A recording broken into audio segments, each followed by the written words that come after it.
Hi hello ಎಲ್ರಿಗೂ ನಮಸ್ಕಾರ. Welcome back to my channel.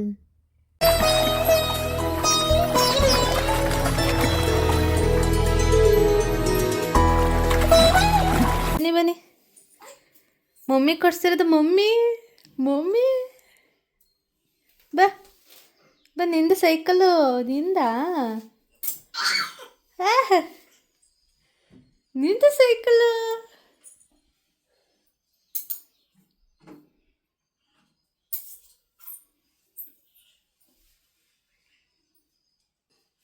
Cycle ಓಡಿಸ್ತೀರಾ ನೀವು? ಸೈಕಲ್ ಓಡಿಸ್ತೀಯಾ? ಹಾಂ, ಬಾ ಸೈಕಲ್ ಓಡಿಸು. ಮಮ್ಮಿಗೆ ಥ್ಯಾಂಕ್ಸ್ ಹೇಳ್ದ ಮಗಳೇ ಸೈಕಲ್ ಕೊಡ್ಸಿದ್ಕೆ? ಹಾಂ, ದೊಡ್ಡಪ್ಪ ದೊಡ್ಡಮ್ಮಂಗೆ ಥ್ಯಾಂಕ್ಸ್ ಹೇಳ್ದಾ?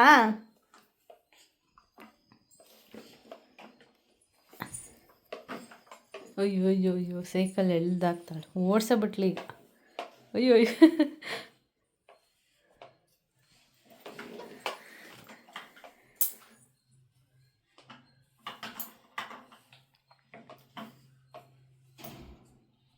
ಬಾಯಿಗೆ ಹಾಕ್ಕೋಬಾರ್ದು.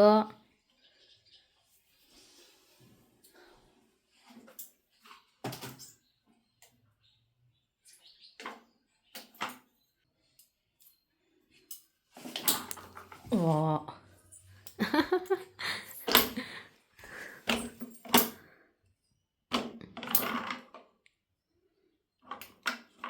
ಧೂಳು ಕಂದ, ಒರೆಸ್ಬೇಕದನ್ನ. ಧೂಳಿದೆ ಬಾಯಿ ಕಡೆ, ಒರೆಸ್ಬಿಟ್ಟು ಆಮೇಲೆ ಆಟಾಡೋಣ. ಬಾ, ಇವಾಗ ಬೇಡ. ಬಾ ಬಾ ಕಂದ, ಬಾರು ಬಾರು ಬಾರು. ಬಂತು ಬಂತು ಕಣ, ಬಂತು ಬಂತು. ಬಂಗಾರ ಇದು ಬಂಗಾರು. ಬಾ ಬಾ ಬಾರ ಬಾ. ಬಿದ್ದೋಗ್ಬಿಡ್ತು ಬಿದ್ದು ಬಿದ್ದು. ಕಾಲಲ್ಲೇ ಅಯ್ಯಪ್ಪೋ, ಕಾಲಲ್ಲೇ ಮಾಡೋದೆಲ್ಲ.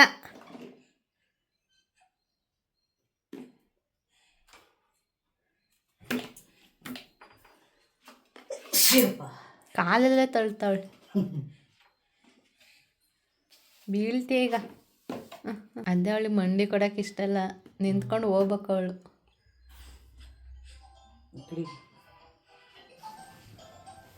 ಏ ಏ ಏ ಎಲ್ಲನೂ ಬೈಗೆ ಹಾಕೊಂಬಗ್ಲೇ ನೀನು. ಬಾ. ಹೇಗಿದೆ ಹೊಸ ಸೈಕಲ್ಲು ನಮ್ಮ ಪರಿದು? ಚೆನ್ನಾಗಿದೆ ಅಲ್ವಾ? ಅವಳಂತೂ ಬೆಳಗ್ಗೆಯಿಂದ ಅದ್ರ ಜೊತೆಗೆ ಆಟ ಆಡ್ತಾ ಇದ್ದಾಳೆ. ಇನ್ನು ಈ ಸೈಕಲ್ ತೊಗೊಂಡು ಬಂದಿದ್ದು ನಮ್ಮ ಅಕ್ಕ ಮತ್ತು ಭಾವ ಲಾಸ್ಟ್ ವೀಕ್ ತೊಗೊಂಡು ಬಂದಿದ್ರು. ಪರಿನ ಸ್ವಲ್ಪ ಹೊತ್ತು ಆಟ ಆಡಿಸಿ, ಇವತ್ತು ಗುರುವಾರ ಸಂತೆ ಇತ್ತು, ಸೊ ಅಪ್ಪ ತರಕಾರಿ ಎಲ್ಲ ತೊಗೊಂಡು ಬಂದಿರು, ಅದನ್ನೆಲ್ಲ ನೀಟಾಗಿ ಜೋಡಿಸೋಣ ಅಂತ ರೆಡಿ ಮಾಡ್ಕೊತಾ ಇದ್ದು. ಅಪ್ಪ ಸಂತೆಗೆ ಹೋಗಿದ್ರು, ಕಲ್ಕೆರೆಯಲ್ಲಿ ಗುರುವಾರ ಸಂತೆ ಆಗುತ್ತೆ, ಸೊ ಅಲ್ಲಿ ತರಕಾರಿ ಎಲ್ಲ ತೊಗೊಂಡು ಬಂದಿದ್ರು. ಅದನ್ನ ನೀಟಾಗೆಲ್ಲ ಜೋಡಿಸ್ಕೊತಾ ಇದ್ದೆ, ಅಂದರೆ ಒಂದೊಂದು ಹಾಳಾಗಿರುತ್ತಲ್ಲ ಅದನ್ನೆಲ್ಲ ನೀಟಾಗಿ ತೆಗೆದು ಎಲ್ಲನೂ ಜೋಡಿಸ್ಕೊಳ್ಬೇಕು. ಇನ್ನು ಪರಿ ಬಂದಮೇಲಂತೂ ಯಾವ ಕೆಲಸನೂ ಸುಲಭವಾಗಿ ಅಂತೂ ಆಗ್ತಾಯಿಲ್ಲ. ಅಂದರೆ ನಾವು ಏನಾದ್ರು ಕೆಲಸ ಮಾಡ್ತಾಯಿದ್ರು ಹಿಂದೆಯಿಂದ ಬಂದು ಡಿಸ್ಟರ್ಬ್ ಮಾಡ್ತಾನೆ ಇರ್ತಾಳೆ. ಮತ್ತು ಅವಳನ್ನ ಬಿಟ್ಟು ಬೇರೆ ಕೆಲಸನೂ ಮಾಡೋಕ್ಕಾಗ್ತಿರಲ್ಲ. ಲೈಕ್ ಎಲ್ಲಿ ಹೋಗಿ ಹೊಡ್ಕೊತಾಳು, ಎಲ್ಲಿ ಬಿದ್ದುಬಿಡ್ತಾಳು ಅಂತ ಒಂದು ಕಡೆ ಭಯ ಬೇರೆ ಆಗ್ತಾ ಇರುತ್ತೆ. ಸೊ ಅದಕ್ಕೆ ನಾವು ಏನು ಕೆಲಸ ಮಾಡ್ತಾಯಿದ್ರು ಅವಳು ನಮ್ಮ ಮುಂದೆನೇ ಇರೋ ಥರನೇ ನೋಡಿಕೊಂಡು ಅದ್ರ ಜೊತೆಗೇ ಕೆಲಸನೂ ಸಹ ಮಾಡ್ಕೋಬೇಕು. ಮನೇಲಿ ಮಕ್ಕಳಿದ್ರೆ ಹೀಗೆ ಅಲ್ವಾ? ಅಂದರೆ ಅವ್ರು ಎಷ್ಟೇ ತರಲೆ ಮಾಡಲಿ, ಎಷ್ಟೇ ತುಂಟಾಟ ಮಾಡಲಿ, ಎಷ್ಟೇ ಕಷ್ಟ ಕೊಟ್ಟರು ಬೇಜಾರಾಗಲ್ಲ. ಕೊನೆಗೆ ಮಕ್ಕಳು ಮುಖ ನೋಡಿದ ತಕ್ಷಣ ನಮಗೇನೋ ಒಂದು ಖುಷಿ ಆಗುತ್ತೆ. ಏನೋ ಒಂಥರ ಫೀಲ್ ಚೆನ್ನಾಗಿರುತ್ತೆ ಮಕ್ಕಳಿರೋ ಮನೇಲಿ. ನಿಜವಾಗ್ಲೂ ತುಂಬಾ ಖುಷಿಯಾಗಿರುತ್ತೆ. ಟೊಮೆಟೊ ಬೇಡ ಕಂದ, ಕೂಚಲಿ.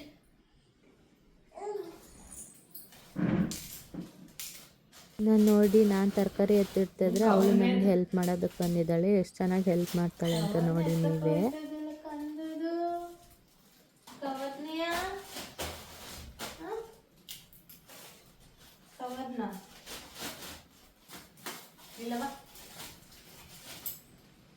ಅಮ್ಮ ಕೊಡು ಮಗಳೇ, ತಕ್ಕೊಡು, ಕೊಡು ಅಮ್ಮಗೆ, ಕೊಡು, ಕುಚ್ ಕೊಡು, ತಕ್ಕೊಡು, ಕೊಡು ಕೊಡು ಕಂದ, ಅಮ್ಮಗೆ ಇಟ್ಕೋ.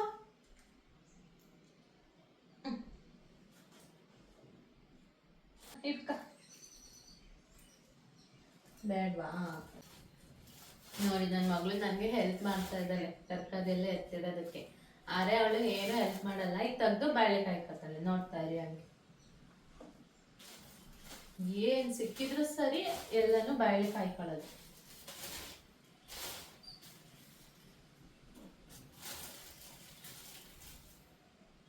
ಇನ್ನ ನಾವು ಜಾಸ್ತಿ ತರಕಾರಿ ಏನು ತಗೊಳ್ಳಲ್ಲ, ಯಾಕಂದ್ರೆ ವಾರನೂ ಸಂತೆ ಆಗುತ್ತೆ. ಸೊ ವಾರಕ್ಕೆ ಎಷ್ಟು ಬೇಕೋ ಅಷ್ಟು ತರಕಾರಿ ತಗೊಂಡ್ ಬರುತ್ತೆ ಅಪ್ಪ. ಇನ್ನು ಪರಿಗೆ ಬೀಟ್ರೂಟು ಕ್ಯಾರೆಟು ಎಲ್ಲ ಬೇಕಲ್ಲ, ಸೊ ತಗೊಂಡ್ ಬರುತ್ತೆ.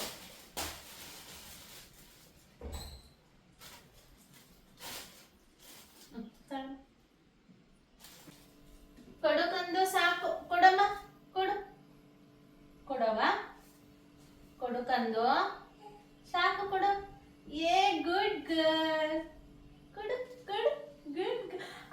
ಬೇಡ ಬಾಳಿಕೆ, ಕೊಡು ನಂಗೆ ಕೊಡು. ಅಮ್ಮ ಕೊಡು, ಕೊಡು ಕೊಡು ಅಮ್ಮಗೆ, ಕೊಡು ಕಂದ, ಕೊಡ್. ಓ ಗುಡ್ ಗರ್ಲ್ ಅಂದಿದ್ ವೇಸ್ಟ್ ಆಯ್ತು, ನೀನೇ ಬಾಳಿ ಕೈಕತ್ತ ಇದೀಯ.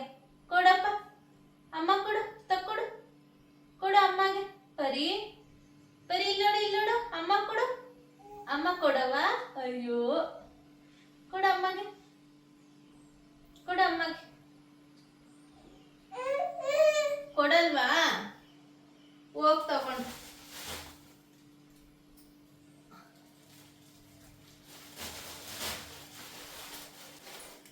ಇದೆ ನೋಡಿ ನಮ್ಮನೆ ಫ್ರಿಜ್ಜು, ಪುಟಾಣಿ ಫ್ರಿಜ್ಜು. ಅದ್ರಲ್ಲಿ ಜಾಸ್ತಿ ಐಟಮ್ಸ್ ಏನು ಇಟ್ಕೊಂಡಿಲ್ಲ. ಸ್ವಲ್ಪ ಬೇಳೆಗಳು, ಸ್ವಲ್ಪ ಏನೇನು ಮೇನ್ ಥಿಂಗ್ಸ್ ಏನೇನು ಬೇಕೋ ಅದನ್ನ ಮಾತ್ರ ಇಟ್ಟಿದ್ವಿ. ಸೊಪ್ಪು ತಗೊಂಡು ಬಂದಿದ್ದಲ್ಲ, ಸೊಪ್ಪನ್ನು ಸ್ವಲ್ಪ ಸಾಂಬಾರು ಸೊಪ್ಪನ್ನು ಇಲ್ಲಿ ಇಡ್ತಾ ಇದ್ದೀವಿ. ಅಂದರೆ ಫ್ರಿಜ್ಜಿಗೆ ಆರ್ಗನೈಸ್ ಮಾಡೋ ಬಾಕ್ಸ್ ಏನು ತಗೊಂಡಿಲ್ಲ, ಅಂದರೆ ಚಿಕ್ಕದಲ್ವಾ, ಸುಮ್ಮನೆ ಅವೆಲ್ಲ ಏನಕ್ಕೆ ಅಂತ ಹಾಗೆ ಸ್ವಲ್ಪ ಕವರಲ್ಲಿ ಇಟ್ಕೊಳ್ತಾ ಇದ್ದೀವಿ. ಓನಮ್ಮ,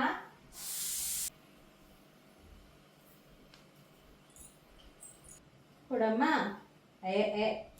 ಗಲೀಜು ತೊಳೆದಿಲ್ಲ, ಅದು ಬೇಡ. ಕೊಡು ಸಾಕು, ಬೇಡ ಕೊಡು.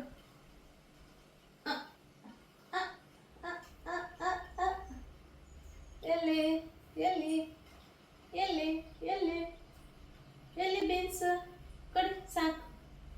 ಎಷ್ಟು ಗಟ್ಟಿಗೆ ಇಟ್ಕೊತಾಳೆ ಅಂದರೆ ಕಿತ್ಕೊಳ್ಳೋಕ್ಕೆ ಆಗಲ್ಲ. ಇವತ್ತು ಕೊಟ್ಬಿಟ್ಲು ಬೇಗ.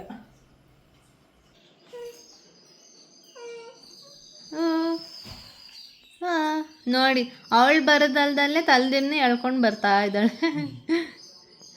ನೀನು ಬಾ ಅಂತ ಹೇಳಿದ್ದು ಪರಿ, ತಲೆದಿಮ್ ತಗೋಬಾ ಅಂತ ಅಲ್ಲ. ಅಲ್ಲೋಡಿ, ಕಂದು ಬಾ ಬಾ, ಇಲ್ಲಿ ಬಾ, ಇಲ್ಲಿ ಬಾ. ಅದನ್ನೇ ಹೇಳ್ಕೊಂಡೋಯ್ತಿದ್ಯಲ್ಲವ, ಹೊಡ್ಕತ್ತಿ ಹೊಡ್ಕತ್ತಿ. ಇನ್ನು ನಮ್ಮದೇ ತೋಟದಲ್ಲಿ ಹಣ್ಣು ಬಿಟ್ಟಿತ್ತು, ಪಪ್ಪಾಯ ಹಣ್ಣು.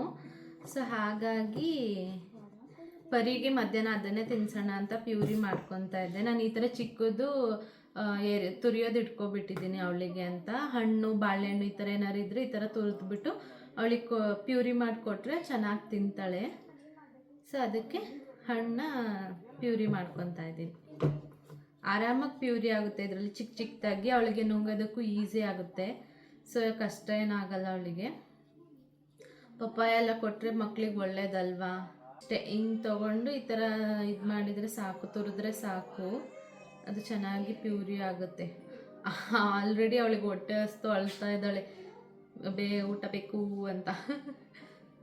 ಅಂದರೆ ಅವಳಿಗಿನ್ನೂ ಕೇಳಕ್ಕೆ ಬರಲ್ಲ, ಅಂದರೆ ಅಳ್ತಾಳಲ್ವ. ಸೊ ಅದರಲ್ಲೇ ನಾವು ಅರ್ಥ ಮಾಡ್ಕೋಬೇಕು, ಅವಳಿಗೆ ಹೊಟ್ಟೆ ಹಸ್ತಿದೆ, ಊಟ ಕೊಡ್ಬೇಕು ಇವಾಗ ಅಂತ. ನಾನು ಅವಳಿಗೆ ಎಲ್ಲ ಥರದ ಹಣ್ಣು ಸಹ ತಿನ್ನಿಸಿದ್ದೀನಿ. ಆ್ಯಪಲ್ಲು, ಬನಾನ, ಸಪೋಟ, ಮತ್ತು ಹಲಸಿನ ಹಣ್ಣು, ಮಾವಿನ ಹಣ್ಣು. ಸೀಸನ್ ಇತ್ತಲ್ಲ ಆವಾಗ 2 months ಬ್ಯಾಕು, ಆವಾಗ ಎಲ್ಲನೂ ತಿಂದಿದ್ದಾಳೆ ಅವಳು. ಇಷ್ಟಪಟ್ಟು ತಿಂತಾಳೆ ಹಣ್ಣುಗಳನ್ನ, ಯಾವುದೂ ಬೇಡ ಅಂತ ಇದು ಮಾಡಲ್ಲ.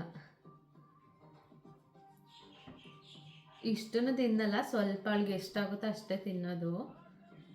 ಬಟ್ ನಾನು ಪ್ಯೂರಿ ಮಾಡಿ ಇಟ್ಕೊತೀನಿ, ಅವಳಿಗೆ ಎಷ್ಟಾಗುತ್ತೋ ಅಷ್ಟು ತಿನ್ಸೋಣ, ಹೊಟ್ಟೆ ತುಂಬ ತಿನ್ನಲಿ ಅಂತ ಅಪ್ಪರನೇ ಪ್ಯೂರಿ ಮಾಡ್ಕೊತೀನಿ. ಜಾಸ್ತಿ ಪ್ಯೂರಿ ಮಾಡಿಟ್ಕೊಂಡ್ರೆ ಮತ್ತೆ ಅವಳಿಗೆ ಇನ್ನೂ ಸ್ವಲ್ಪ ಬೇಕು ಅಂದರೆ ಮತ್ತೆ ಪ್ಯೂರಿ ಮಾಡೋ ಅಷ್ಟರೊಳಗೆ ಅವಳಿಗೆ ಇಂಟ್ರೆಸ್ಟೇ ಹೋಗ್ಬಿಡುತ್ತೆ ತಿನ್ನೋ ಅಷ್ಟರೊಳಗೆ. ಸೊ ಮುಂಚೆನೇ ಸ್ವಲ್ಪ ಜಾಸ್ತಿ ಮಾಡಿಕೊಂಡ್ರೆ ಎಷ್ಟು ಬೇಕೋ ಅಷ್ಟು ತಿನ್ಕೊತಾಳೆ ಅವಳು. ಹೀಗೆ ನನ್ನ ದಿನ ಎಲ್ಲ ಅವಳನ್ನ ಆಟ ಆಡ್ಸೋದು, ಅವಳಿಗೆ ಊಟ ಮಾಡಿಸೋದು, ಅವಳಿಗೆ ಸ್ನಾನ ಮಾಡಿಸೋದು ಹೀಗೆ ಕಳೆದೋಗುತ್ತೆ. ಇನ್ನು ವಿಡಿಯೋನ ಇಲ್ಲಿಗೆ ಎಂಡ್ ಮಾಡ್ತಾಯಿದ್ದೀನಿ. ಈ ವಿಡಿಯೋ ಇಷ್ಟ ಆಗಿದರೆ ಒಂದು ಲೈಕ್ ಮಾಡಿ, ಹಾಗೆ ಕಮೆಂಟ್ ಮಾಡಿ, ಹಾಗೆ ಸಬ್ಸ್ಕ್ರೈಬ್ ಮಾಡ್ಕೊಂಡು ಸಹ ನನಗೆ ಸಪೋರ್ಟ್ ಮಾಡಿ. Thank you so much.